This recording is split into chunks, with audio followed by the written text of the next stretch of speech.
السلام عليكم ورحمة الله وبركاته. أهلا بكم في قناة أسيل وأسينات. اللهم صل على سيدنا محمد في الأولين، وصلى على سيدنا محمد في الآخرين، وصلى على سيدنا محمد في كل ملأ وحين، وصلى على سيدنا محمد في الملأ الأعلى إلى يوم الدين.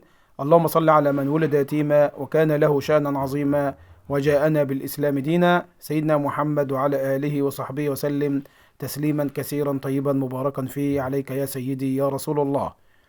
معانا النهارده نفرتيتي البرونزية ايجيبت.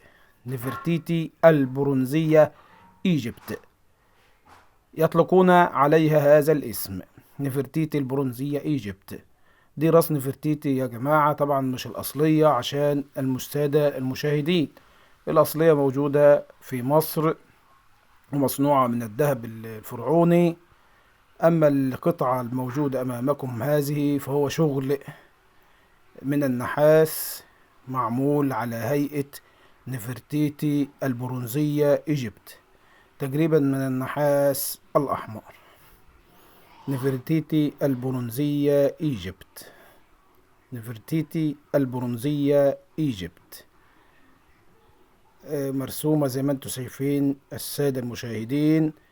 ودي مقتنيات، زي ما قلنا اللي عنده مقتنيات أو أنتيكات أو تحف بتعرض على قناة آسيل وأسينات.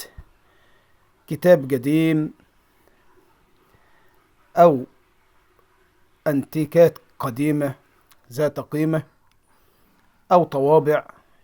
احنا قلنا اللي عنده مقتنيات ويحب يعرضها على قناة أسيل وأسينات فنحن نعرضها إلى السادة المشاهدين، ولا نريد أن نحرم السادة المشاهدين من مشاهدة هذه الأشياء.